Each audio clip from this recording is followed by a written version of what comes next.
Hey, this is Eric with Real Property Management and Alaska Real Estate Talk, where we bring you all things relevant in real estate. And so I wanted to talk real quick about, let's say this is your rental property that just went vacant.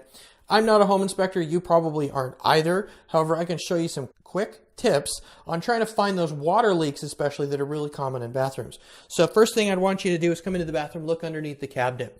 Okay, you're going to run your hand across the floor. You're going to run your hand underneath that P-trap, the pipe, that little semicircular pipe. You're going to feel for any water. You're going to make sure that the pipes aren't loose. A little bit of play is okay, but you don't want to have a whole lot of play. You run the water, see if there's any water leaking. Make sure that everything, that you can stop the sink, all that good stuff. Water is one of those things that is so easy to find early and fix. At Real Property Management, we're really big on being proactive, which is, can I find a small repair while it's cheap and easy to fix before it turns into something big? And water's the worst at doing that. So next thing I'm going to do, and it looks kind of funny, but it's all right. I'm gonna straddle a toilet on film. So what you do is I like to put my calves on either side of the toilet, and I like to give it just a little bit of a wobble. Now you'll probably see the lid wobble just a little bit. That's fine. That's just these two little plastic bolts back here. However, what I'm looking for is actually on the toilet down here. There's two bolts that hold it, and then there's a main wax seal. What happens when that main wax seal gets loose, because the two main bolts have come loose, is that wax seal will start to leak. And that's no good, because that means what's going in the toilet could now be potentially going into your floors. Okay, I've seen that turn into an $11,000 repair very, very quickly. So again, just give the toilet a little bit of shake and look for, does the main body of the toilet move at all? Second thing I want you to look, and it's a little bit hard to film here, but look for that line in the back and look for any leaks or water. Again, run your hand back there. Do you feel any cold water sitting back there? Be really careful, especially in older homes, on these valves.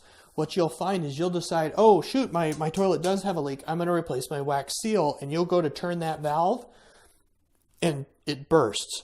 So before you do anything with that valve, I want you to go find the main water shutoff, and it'll probably be in the garage or in the crawl space. Find that main water shutoff valve, because you don't want to be searching for it when you need it. Okay, lastly, we're going to come over here, and I like to step in the shower, and you can see this is a perfect shower to demonstrate this on, because you've got a series of pipes running up through here. Now, what's really common, especially in rental properties, is the tenant, say, doesn't like their shower head. So in the process of turning the shower head off, they loosen up the joint behind here. That's a big deal, because now what's happening is we have a water leak that's very, very hard to detect until it's too late. So my technique for looking if that's happening is I like to put my hand just below here, and I press firmly against the wall, looking for any places where the wall has become soft. Okay, that's really your first indication. Now, if you want to be absolutely positively sure, you can always pull this pipe out of the wall and throw on some new Teflon tape, which is this white tape you see here, and make sure you've got a nice, good, solid seal. If that wall is soft, you need to be talking to a contractor, because that's a big deal. And just be careful on some of the fiberglass surrounds. You won't be able to tell, because you're actually just pushing the fiberglass.